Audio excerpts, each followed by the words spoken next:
9-12-րդ դասարանների աշակերտուհիները փորձառու դասախոսների եւ ուսանողների օգնությամբ կատարում են փորձեր, լսում դասախոսություններ։ Այնինչ դպրոցում սովորել են, կիրառում են մայր-բուհի հագեցված լաբորատորիաներում, ամրապնդում տեսական գիտելիքները։ Աղջիկները համալսարանում մասնակցում են STEM ճամբարին, որը նախատեսված է միայն գիտական սեռի ներկայացուցիչների համար։ Մասնակիցները 30-ն են, ունեցել են 300-ից ավել դիմումներ, հանձնաժողովի երկար եւ բարդ ընտրության արդյունքում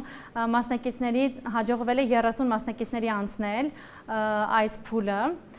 եւ հավաքվել են այստեղ այն երեխաները, ովքեր ունեցել են բարձր առաջադիմություն եւ ամենահետաքրքիր մոտիվացիոն նամակ ունեցող երեխաները։ Ճամբարի նպատակն է խրախուսել կանանց եւ աղջիկների մասնակցությունը գիտահետազոտական աշխատանքներում։ Ճիշտ է, գիտությամբ զբաղվող կանանց թիվն աճել է, սակայն ոլորտում դեռևս գերակշռում են տղամարդիկ, իսկ մասնագետների փորձը ցույց է տալիս, որ կանայք ոչ պակաս լավ գիտնականներ են։ Եթե մենք հիերարխիկ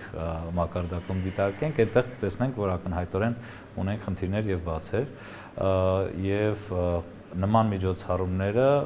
իմ կարծիքով շատ խորքային մակարդակում են հասցեագրում այս խնդիրները։ Բնագիտությունը սիրող աղջիկները ճամբարում կուսումնասիրեն քիմիա, կենսաբանություն, աշխարհագրություն, ֆիզիկա, մաթեմատիկա։ Բուհի նորաբաց լաբորատորիաներում դասերը կանցկացվեն ինտերակտիվ ձևաչափով։ Այսօրվա միջոցառման կարևորությունը հենց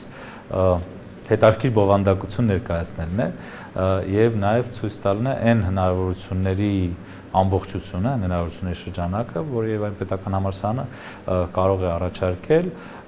եւ ներկայացնել շատ պրակտիկ կիրառական դիրքից բովանդակային բոլոր մանրամասները ներկայացնելով։ STEM ճամբարն իրականացվում է մայր-բուհի եւ գերմանական միջազգային համագործակցության ընկերության գործակցությամբ, ֆեմինիզմը գործողության մեջ հանուն համակարգային փոխակերպման ծրագրով։ Կազմակերպիչները վստահ են, մասնակցությունը կօգնի դպրոցականներին ճիշտ ընտրելու ապագա մասնագիտությունը։ Արամ Մարանդյան, Աշոտ Խաչատրյան, լուրեր։